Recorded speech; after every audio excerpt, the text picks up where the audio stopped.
Hi, welcome back to Bit Christopher. Today I'm going to show you condition formatting. So how do we condition format that? If this is 380, then anything here 380 will be highlighted, which means even if I change this to 380, both of them will be um, formatted with a given color you'll have given them. So if I changed this to electronics, it will automatically pick 200, and the 200 here, the whole row will be selected or will be formatted. So how do we do that? Let's move to our data. So this is what we do. Select the whole data. I will start with here removing headers.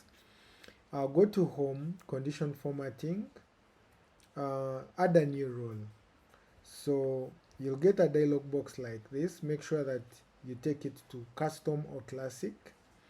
Then select the last option, that use a formula to determine which cells to format.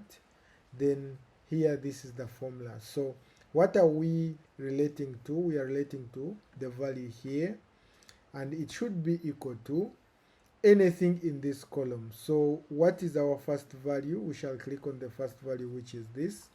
And we have to make sure that the rows are not locked, which means this range of the rows, it will be open such that we only lock the column D, but the row will be a variable from 8, 9, 10 going down like this. Go ahead and do OK, and there we go. So the moment this is 472, then it will change to that.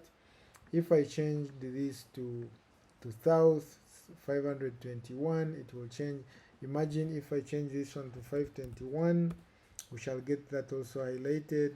If I change this to 521, we shall get that highlighted. So you can do that in your data to make sure that you have it visible for your audience, or it highlights out the data to have the visibility for anyone you're presenting to. Otherwise, keep watching, and don't forget subscribe, give us that thumbs up, and please leave us a comment. Meet you in the next video.